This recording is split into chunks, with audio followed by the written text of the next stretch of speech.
Sometimes, life breaks you in the cruelest way. But years later, you realize, maybe it had to happen. My name is Richard.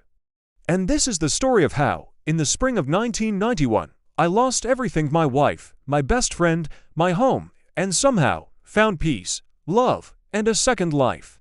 I still remember the smell of engine oil that morning, sharp, familiar, almost comforting. The radio was playing Tom Petty's Learning to Fly, and the shop was quiet except for the hum of tools. It was late May, 1991, warm enough to roll the garage doors open. I was 31, had grease on my hands, and thought I had everything I'd ever need. My name's Richard, and back then, I truly believed I was a lucky man. I had a stable job at the auto shop, a small white house with a porch swing, and a wife I adored, Linda. Linda had a smile that could stop my whole world for a second. We'd been married for 6 years, and I thought those were 6 good years. My best friend, Mark, was almost like a brother to me. We'd gone to high school together, fixed our first car together, drank too many beers on too many summer nights. If someone had told me then that the two people I trusted most would betray me, I'd have laughed in their face. But life doesn't send warnings, it just flips the switch when you least expect it. That morning started like any other. I'd kissed Linda goodbye, her lips tasting faintly of coffee and mint. She said she was going into town for groceries and maybe lunch with her sister. I didn't think twice. I never did. Mark stopped by the shop around noon, bringing burgers and that crooked grin of his. We ate on the hood of a Chevy I was restoring, laughing, talking about summer plans. He mentioned helping Linda paint the guest room later that week. I remember saying, "You're a good man, Mark." He just smirked and said, "Anything for you, buddy." It's strange, looking back, how small moments can hide the biggest lies. That Friday, I got off work early. Linda didn't know. I wanted to surprise her with dinner at that new Italian place in town. I even stopped to buy her favorite flowers, yellow tulips. It was one of those perfect, golden evenings when the air feels alive. I remember whistling as I drove home, thinking how lucky I was. When I turned onto our street, I noticed Mark's truck parked by the curb. I smiled at first. I figured he was helping with that guest room after all. But then, something felt off. The curtains were half drawn, and the front door was closed but not locked. I pushed it open quietly. Inside, the air was thick, not with paint, but something else. Something heavy. I heard a faint sound from upstairs, laughter. Linda's laughter. It should have made me smile. It didn't. I froze at the bottom of the stairs, heart pounding so loud I could hear it in my ears. There were 2 voices now, hers and his. Mark's. I stood there for a moment that felt like an eternity. Part of me wanted to walk out, pretend it was a misunderstanding. But my feet moved on their own, up the stairs, slow, careful. Each step creaked under my weight, and I prayed they wouldn't hear. The bedroom door was half open, and that's when my world stopped. Linda was sitting on the bed, her hair messy, Mark's shirt lying on the floor. He was right there beside her, his hand still on her shoulder. I couldn't breathe, couldn't speak. For a second, I thought I'd gone deaf. Everything went silent except the ringing in my ears. Mark turned first, his face went pale. "Richard," he started, but the words died. Linda gasped, pulling the sheet up to her chest. "Rich, it's not." "Don't," I said. My voice didn't sound like mine. It was flat, almost calm, like it belonged to someone else. I stared at them for what felt like forever. Then I turned around and walked out. I didn't slam the door, didn't shout, didn't cry, not yet. I just walked down those stairs and out the front door, the tulip still in my hand. They dropped onto the porch, petals scattering in the breeze. I got into my truck and drove. I didn't know where I was going, just away. The sun was setting, and the sky looked like fire. My hands were shaking on the steering wheel. Every thought in my head was a storm. How long had it been going on? Why him? Why them? I ended up at Miller's Lake, the place Mark and I used to fish as kids. I sat there in the dark, staring at the water. I don't remember how long I stayed. The stars came out, one by one, and I just sat there, empty. At some point, I realized I was crying. Not loud, not dramatic, just quiet tears that wouldn't stop.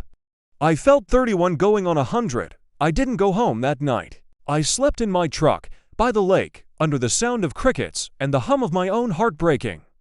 The next morning, I woke to the smell of dew and the ache of reality. I drove to the shop early, before anyone else came in. I couldn't face the house, couldn't face her.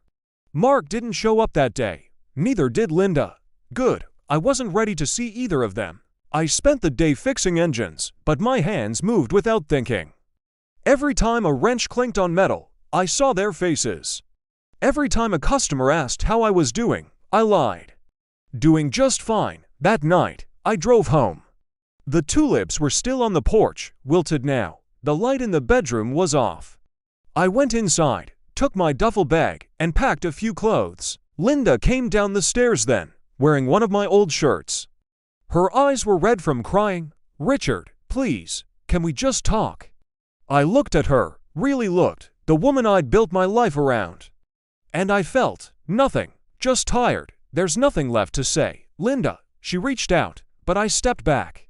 "Was it worth it?" I asked quietly. She broke down crying. I didn't wait for an answer. I left the house again, for good this time. And as I drove away into the night, I told myself I'd never love anyone again.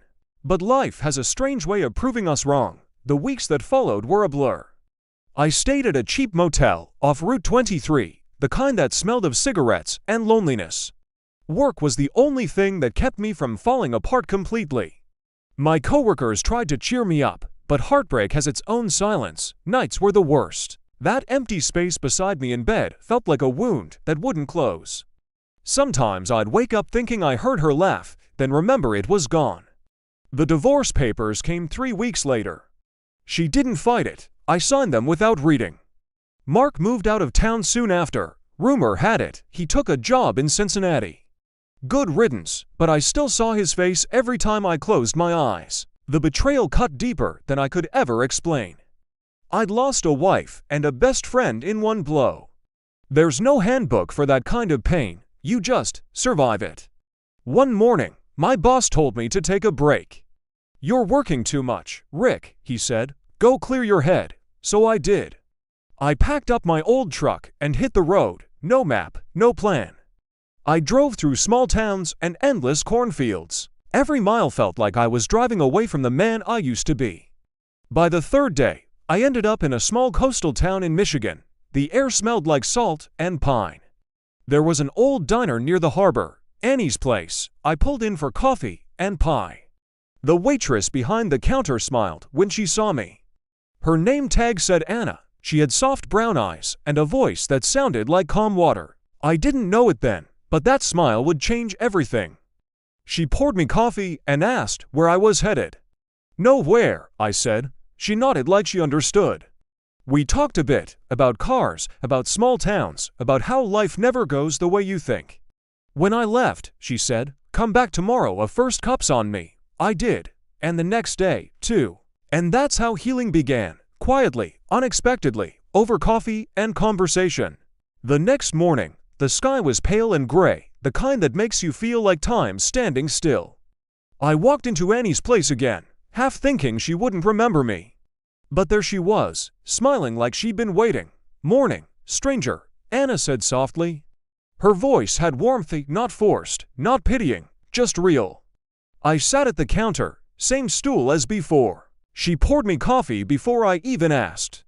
The smell hit me, strong, fresh, with that little swirl of steam that feels like comfort. "Rough night?"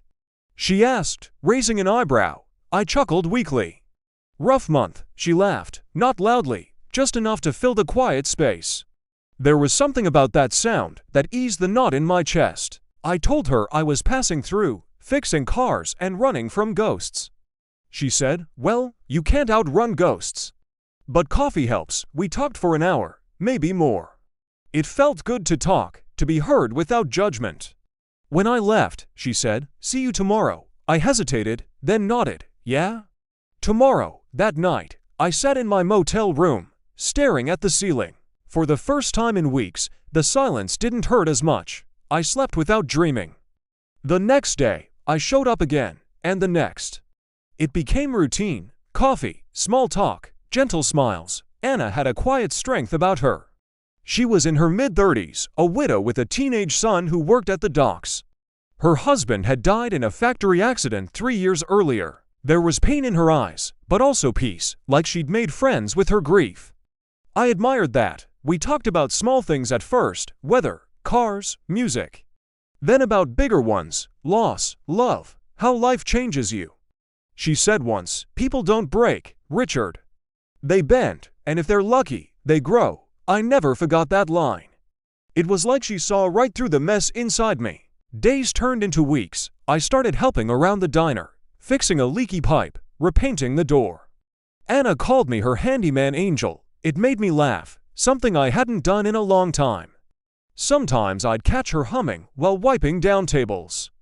A soft tune, probably from the radio. It made the whole place feel alive. One afternoon, rain started pouring out of nowhere. Customers left in a rush, but I stayed behind. We watched the rain through the big front window, coffee mugs in hand. The sound of rain hitting the glass was steady, soothing.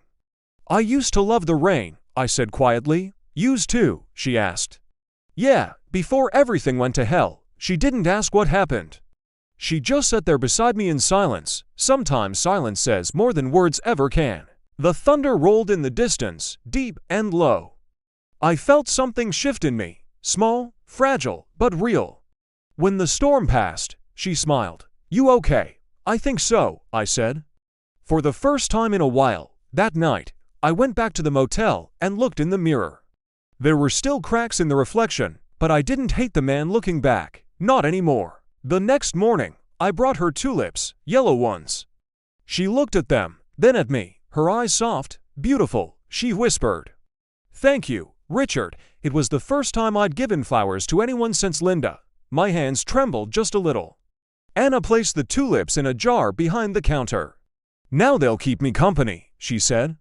For a moment, I felt the weight of the past lift just a bit. Each day that followed felt lighter. I started smiling more, laughing again.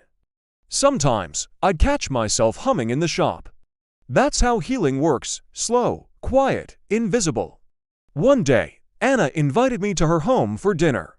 It was a small, cozy house near the docks. The kitchen smelled of rosemary and roasted chicken. Her son, Ethan, greeted me shyly, shaking my hand. He looked like her, kind eyes, calm spirit. We ate, talked, and for the first time, I felt something close to belonging. After dinner, we sat on her porch, watching the sunset turn the water orange. She said softly, "You've got a good heart, Richard." I looked away, embarrassed. "Used to," she smiled. "Still do, just a little bruised." I didn't sleep much that night, not from pain, but from something new. Hope. It scared me, but it also felt right. Summer came, and with it, warmth I hadn't felt in years. The diner got busier, tourists stopping by for pie and stories. Anna always greeted them with that same gentle grace. Sometimes, I'd catch people watching her, smiling, and I'd feel proud, though I didn't know why yet. I started fixing up an old boat motor for a local fisherman. It felt good to work with my hands again, not for money, but for peace.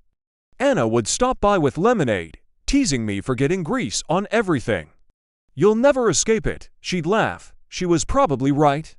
One afternoon, she asked, "You ever think about going back to Ohio?" I shook my head. "There's nothing for me there anymore. Sometimes we need to leave the ashes behind," she said. Her words stayed with me. One evening, the diner closed early. She locked the door, turned off the lights, and poured 2 cups of coffee. We sat by the window, moonlight spilling across the counter. "I never asked," she said. "What really brought you here?" I took a deep breath. "A broken heart," she nodded, waiting.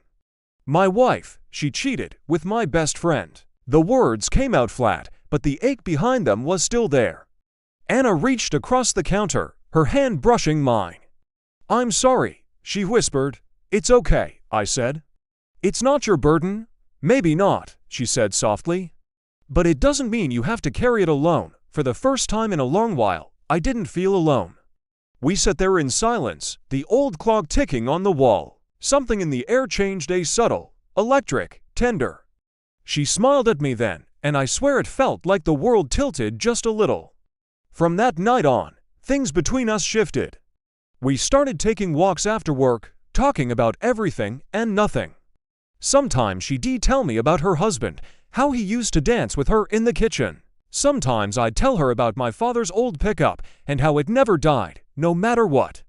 We shared stories, laughter, and a quiet understanding. Two broken people finding warmth in each other's company. One night, as we walked by the water, she slipped her hand into mine. I didn't pull away. The sound of waves mixed with the beating of my heart.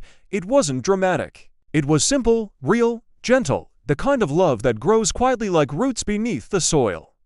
And for the first time since that awful day in May, I felt alive again. By late August, the air in the harbor smelled like rain and salt. Life had found a rhythm again: work, coffee, laughter, and the comfort of routine. I wasn't the same man who had driven away from Ohio months ago. I still carried the scars, but they didn't bleed anymore. Anna and I were closer now, not defined by words, but by quiet moments. Sometimes she'd brush a crumb off my shirt or hand me a cup of coffee without saying a thing. Little gestures that said more than love letters ever could. One Saturday, she invited me to a small town fair. The lights, the music, the smell of popcorn. It felt like stepping into another lifetime. Ethan won a stuffed bear at the ring toss and gave it to his mom. She laughed, that soft, full laugh I loved hearing. We rode the Ferris wheel at sunset. The view from the top was breathtaking, the lake glowing gold beneath us. I never thought I'd do this again, she whispered. What? I asked. Feel happy. I turned to her, smiling. Me neither. For a moment, the world stood still. I wanted to freeze it, hold on to it forever. That night, when I dropped her off, she kissed my cheek, simple, gentle, but it lingered like a spark I couldn't ignore. I didn't sleep much that night, not because of pain, but because of something beautiful growing in its place. The next morning, I woke to the sound of the phone ringing in my motel room. It was a number from Ohio. I almost didn't answer, but something told me I should. It was my old boss, Frank. Rick, sorry to bother you. Thought you should know Mark was in an accident. I went silent. He's alive, but not doing great, Frank continued. He asked if he could talk to you. My stomach turned. All the air seemed to leave the room. Part of me wanted to hang up, pretend I never heard. But the other part, the part that still remembered our childhood, couldn't. Where is he? I asked quietly. Frank gave me the hospital name in Columbus. After I hung up, I sat there for a long time, staring at the floor, old anger burned in my chest. But under it, something else stirred, a tired, reluctant compassion. I didn't tell Anna right away. I just said I needed to drive south for a few days. She looked worried. You sure you're ready to go back? No, I admitted, but maybe it's time. The drive back to Ohio felt endless. The highways blurred, the radio played songs from another life.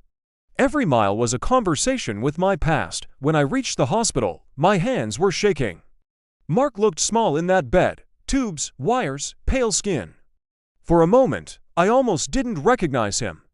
He opened his eyes, surprised. Rich, you came. I nodded, words caught in my throat. He looked fragile, nothing like the man who'd once stolen everything from me. I'm sorry, he said, voice weak.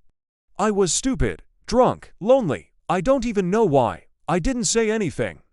I just watched him, this man I'd once trusted with my life. He started crying. I ruined everything, didn't I?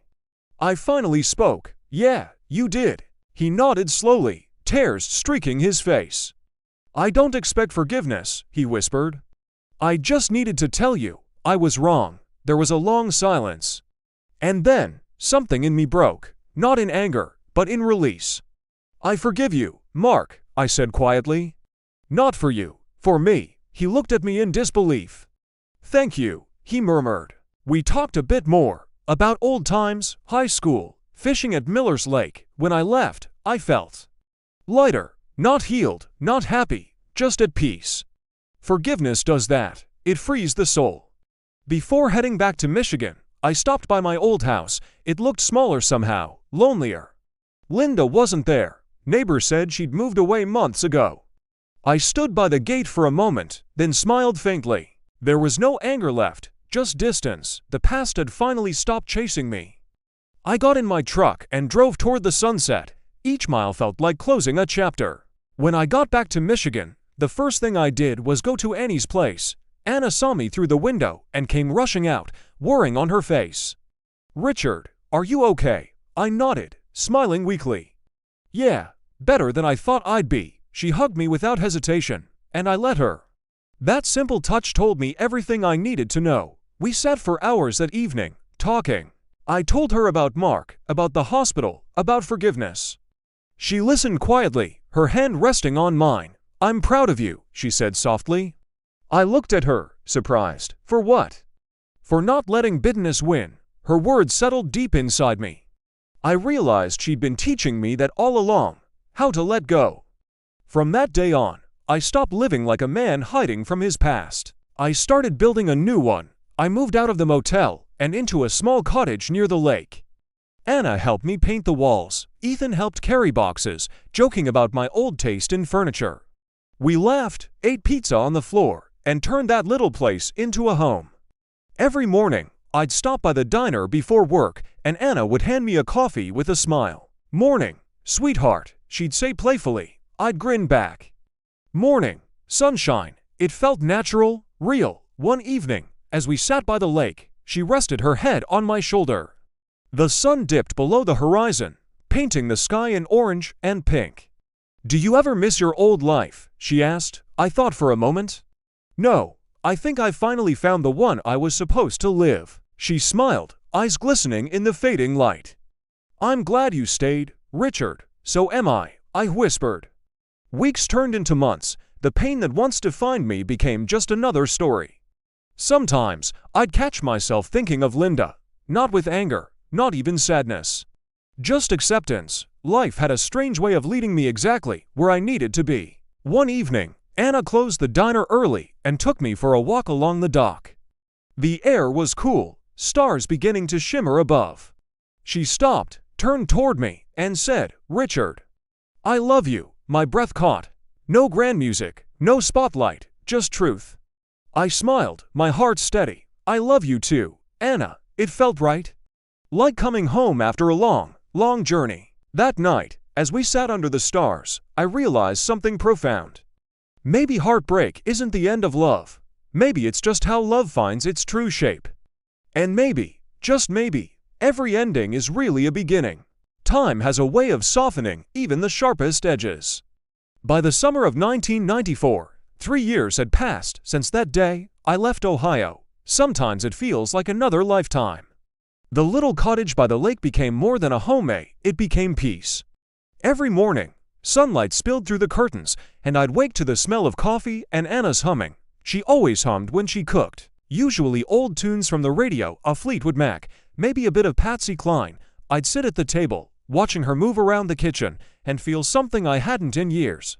Gratitude. Ethan was in college by then, studying mechanical engineering. He'd call on Sundays, asking for advice about engines or life. I loved those talks. Somehow, that kid had become like a son to me. Anna always said we shared the same quiet stubbornness. Maybe she was right. At the shop, business was good. I'd opened a small garage near the docks, Richard's Repairs. Locals came by not just for service, but for conversation. I liked that. There was laughter in my days again. The ghosts from Ohio had finally gone quiet. One afternoon, while cleaning out an old drawer, I found a faded photograph. It was me, Linda, and Mark, from years ago, smiling at a barbecue. For a moment, I just stared at it. Then I smiled softly and put it back. Not out of regret, but respect for the life that led me here. Because without that pain, I'd never have met Anna. I'd never have learned what real love felt like. Calm, patient, kind. We all think love should burn like fire. But sometimes it's the steady warmth that keeps us alive. That's what Anna was for me, steady warmth. One evening, we sat on the porch, the air thick with the scent of pine and lake water. The sky was painted with streaks of pink and gold. I held her hand, tracing the lines of her fingers. "Do you ever think about what might have been?" she asked. I thought for a moment. I used to. Not anymore. She smiled. "Good. Me neither." A soft breeze rustled the trees. For a long time, we just listened to it, the sound of peace. It's strange how silence can say so much. Later that night, I wrote something down in a notebook I kept by my bed. It said, "Forgiveness is the bridge between who we were and who we become." I closed the notebook, feeling lighter. Life wasn't perfect, but it was real, and that was enough. The years rolled on quietly. By the time I turned 40, I'd started mentoring young mechanics at the shop. They reminded me of myself at their age, eager, rough around the edges, full of dreams. Sometimes I'd tell them, "Take care of your hands and your heart. Both break easier than you think." They'd laugh, not really getting it. But someday they would. Anna and I took small road trips on weekends. We'd drive with the windows down, singing 2 old songs on the radio. We never needed fancy vacations, just time together, miles of road, and stories. She loved stopping at thrift stores, collecting postcards from places we'd never been. Our fridge was covered in them, reminders that the world was still wide and full of wonder. Every anniversary, we'd go to the diner, Annie's place. The new owners kept the name. We'd sit by the same window where we first talked all those years ago. Every time, she'd smile and say, "You still take your coffee black, huh?" And I'd grin. Some habits are worth keeping. Sometimes, I'd look at her and realize how much we'd both changed. Older, yes, more lines, more gray hair, but also softer, wiser, more alive. Love like that doesn't fade, it deepens. It grows in the quiet spaces where patience lives. One autumn evening, as the leaves turned gold, Anna fell ill for a while. Nothing serious, just exhaustion, the doctor said. I stayed by her side every day, made her soup, read her books out loud when she was too tired to read herself. And one night, as she drifted to sleep, she whispered, "You saved me, Richard." I smiled, brushing her hair back gently. "You saved me first. Moments like that stay with you. They remind you what love is really made of. Not passion, not fireworks, but care. Simple, steady care." By spring, she was back on her feet. We planted tulips outside the house, yellow ones, of course. Every year, they'd bloom brighter. And every time, I'd remember how it all began. The betrayal, the pain, the road north, and that smile at a diner that changed everything. Life had come full circle. Sometimes, on quiet mornings, I'd stand on the porch with a cup of coffee, watching the lake shimmer. And I'd whisper a thank you, to time, to chance, to whatever force had guided me here. Because I finally understood something. Losing everything isn't the end. Sometimes, it's just how we start over. 7 years had passed since then. It was 2001. I'm 41 now.